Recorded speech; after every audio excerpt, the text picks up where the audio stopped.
In amongst the wetlands, not far from New Orleans, a community has been pushed to the brink.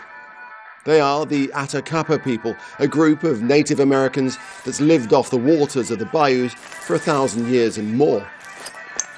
Time has delivered many a challenge, but Hurricane Katrina was something else.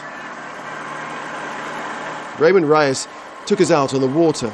Houses that were once homes, empty and derelict. Their occupants have left for another, less threatening life. Just in my, on this side right here.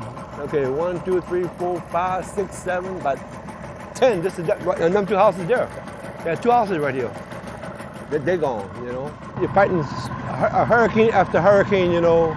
Even myself, I done fight them all. I fought them all, you know. But I mean, after a while, you got to give up.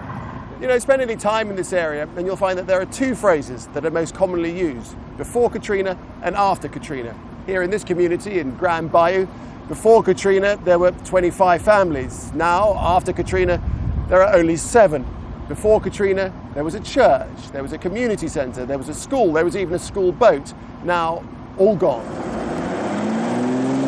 Hurricanes are one thing, but destruction of the wetlands is compounding the problem. At one time, this would have been a complete blanket of green, a natural defence against storm surges. Now, channels cut by man for commercial navigation and oil pipelines have ripped the wetlands apart. I've been flying South Louisiana for over 25 years, and the land erosion is significant. And as a man who's flown over these marshlands and wetlands for many years, how does it make you feel when you see such a changing landscape? Well, it's something that has to be addressed, but unfortunately we'll never correct this in our lifetime. Once flourishing oak and cypress trees quickly die as seawater intrudes. And scientists say as global warming grips, the storms will get bigger and still more land will be lost. The cycle of life gets tougher. Back in the village, Rosina Philippe has only recently returned home 4 years after Katrina. Here to stay, she says, and confident her community will survive. But lessons must be learned. I think there was a time when things were done and people were not so mindful of the repercussions.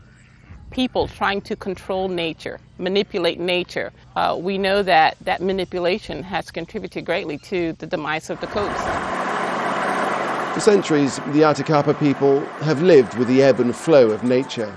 Now they say they're fighting for their very existence because of fellow man's bid to dominate the environment.